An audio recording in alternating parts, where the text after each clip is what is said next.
बिस्मिल्लाहिर्रहमानिर्रहीम। शुरू अल्लाह के नाम से जो बड़ा मेहरबान और निहायत रहम वाला है। मेरी आज की वीडियो है मुहर्रमुल एहराम के महीने की फ़जीलत के बारे में। आज हम देखेंगे और सुनेंगे कि मुहर्रम के महीने की फ़जीलत क्या क्या है इस्लामी रूह से। उसके साथ साथ हमें मुहर्रम के महीने में कौन कौन से नेक अमाल करने चाहिए हैं, कौन कौन सी इबादत करनी चाहिए, कौन कौन सी तस्बीहात पढ़नी चाहिए, मुहर्रम के रोज़ों की क्या फ़जीलत है, आज हम ये जानेंगे।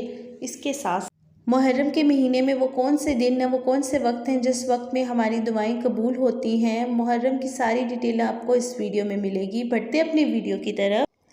अस्सलाम वालेकुम दोस्तों, मैं हूं डॉक्टर बुशरा और आप हैं मेरे साथ मेरे YouTube channel doctor Bushra official में। आपको मेरे चैनल पर मिलती हैं beauty hacks, beauty tips, home remedies, health care पर वीडियोस, उसके साथ साथ डिफरेंट प्रोडक्ट्स पर ऑनेस्ट और सच्चे रिव्यूज़, उसके साथ साथ इस्लामिक वीडियोज़ और वजीफ़े मिलते हैं आपको मेरे चैनल पर। और भी बहुत इंटरेस्टिंग वीडियोस मिलती हैं आपको मेरे चैनल पे। अगर मेरी वीडियो पसंद आती है तो वीडियो को लाइक करें, शेयर करें, चैनल को सब्सक्राइब करें, बेल आइकन को हिट करें और ऑल पे क्लिक करें ताकि हर नई आने वाली वीडियो आप तक बआसानी पहुंचे। बढ़ते हैं अपनी वीडियो की तरफ। मुहर्रमुल एहराम की अहमियत और फजीलत। सबसे बड़ी अहमियत ये है कि अल्लाह ताला ने कहा है मुहर्रम मेरा महीना है, यानी कि अल्लाह ताला का महीना है मुहर्रम। इस्लामी रूह से देखा जाए तो इस्लामी नया साल का आगाज़ है मुहर्रम। मुहर्रम में इस्लामी नया साल शुरू हो जाता है। जैसे दुनियावी नया साल शुरू होता है, हम अपने गोल्स बनाते हैं, इस साल हमने ये करना है, ये करना है, ये करना है। पर हमारा मुसलमानों का असली साल तो मुहर्रम से शुरू होता है।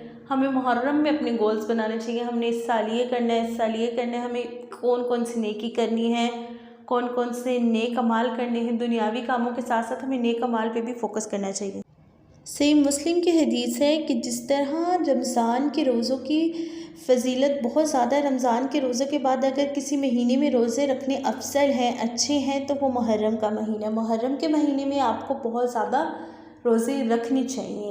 ये नहीं कि पूरा महीना आप रोज़ा रखें, ऐसे कहीं सुन्नत साबित नहीं है, आप सल्लल्लाहु अलैहि वसल्लम ने ऐसे नहीं किया। लेकिन रमज़ान के महीने के बाद मुहर्रम में वो पूरे महीने में कभी कभी छोड़ के रोज़े रखते थे, इसलिए हमें भी रमज़ान के बाद मुहर्रम में रोज़े रखने चाहिए। ये तो रोज़ों की फ़जीलत थी। अगर देखा जाए तो यकम मुहर्रम को हज़रत उमर फ़ारूक रज़ी अल्लाह अन्हु की शहादत का दिन है। उस दिन वो शहीद हुए थे, तो इसलिए हमें यकम मुहर्रम को ख़त्म भी दिलाना चाहिए। उसके साथ साथ हज़रत उमर फ़ारूक के साथ साथ हज़रत हसन हुसैन की शहादतों का महीना है ये। इसमें आले रसूल के लोग शहीद हुए, उन्होंने इस्लाम की खातिर अपनी जानें दी, इसलिए हमें इस महीने का और भी हुर्मत और एहतराम करना चाहिए। और मेरे प्यारे बहन भाइयों, अपनी इस्तिताअत के मुताबिक जितना हो सकता है, जितनी आपकी जेब आपको गवारा करती है, उतना सदका खैरात किया करें। क्योंकि आपको पता है कि जब हमारे अफजल और नेक महीने होते हैं, उसमें की गई नेकी 2 गुना से बढ़ जाती है और उसमें किए हुए गुनाह का भी गुनाह ज़्यादा हो जाता है। इसलिए इन महीनों में नेक अमाल किया करें, ज़्यादा से ज़्यादा गलतियों से, गुनाहों से दूर रहा करें। इबादत में अपना वक्त सर्व किया करें। और कुछ ना सही, ज़्यादा ना सही, लेकिन 5 वक्त की नमाज़ पढ़ने की कोशिश किया करें। कुरान पाक को घर पे रखने का, सजा के रखने से बेहतर है कि उसको खोल के पढ़ें। जैसे हम रमज़ान के महीने में कुरान पाक की तिलावत करते हैं, इस महीने में भी कुरान पाक की तिलावत करें।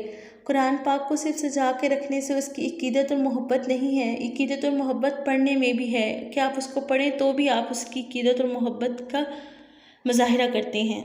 अगर हम तस्बीहात के ज़िक्र की बात करें तो क्या करना चाहिए आपको? आप सल्लल्लाहु अलैहि वसल्लम की ज़ात पर ज़्यादा से ज़्यादा दुरूद शरीफ पढ़ें। इस महीने में दुरूद इब्राहीम पढ़ें। एक बार दुरूद शरीफ पढ़ने से आपके 10 दर्जात अल्लाह ताला बुलंद कर देते हैं। इसीलिए आप दुरूद शरीफ को ज़्यादा से ज़्यादा पढ़ें। इसको चलते फिरते पढ़ें, एक जगह पे बैठ के पढ़ें, जिस तरह पढ़ सकते हैं पढ़ें, लेकिन दुरूद शरीफ की आप अपनी ज़िंदगी में शुमार कर लें। इस ख़ास महीनों में तो लाजमन कर दिया करें। जैसे कि रमज़ान में की गई नेकी का सवाब ज़्यादा हो जाता है, इसी तरह मुहर्रम में भी की गई नेकी का सवाब ज़्यादा हो जाता है। इसीलिए ज़्यादा से ज़्यादा दुरूद शरीफ पढ़ें। मुहर्रम का वजीफ़ा ही मैंने आपको ये बताना था, दुरूद शरीफ। चलते फिरते, उठते बैठते जितना पढ़ा जा सकता है पढ़ें। कम से कम दिन में 1 तस्बीह तो लाजमन कर लिया करें। और अगर एक बार टिक के नहीं बैठ के पढ़ रहे तो चलते फिरते पढ़ें। मुँह में बस आपको दुरूद शरीफ रखना है अपने। और नमाज़ पूरी पढ़ने की भी आदत डालें ख़ुद को। इस महीने में जितने नेक अमाल कर सकते हैं करें इस महीने में। ये महीना बहुत बरकतों वाला है। अगर आपको मेरी वीडियो पसंद आ गई है तो खिदमत खलक की नीयत से वीडियो को शेयर कर दें, जिन तक की पहुंचनी चाहिए उन तक पहुंचाएं, हर मुसलमान तक ये वीडियो पहुंचाएं। मेरे चैनल को सब्सक्राइब कर दें। मैं हूं डॉक्टर बुशरा, शुक्रिया।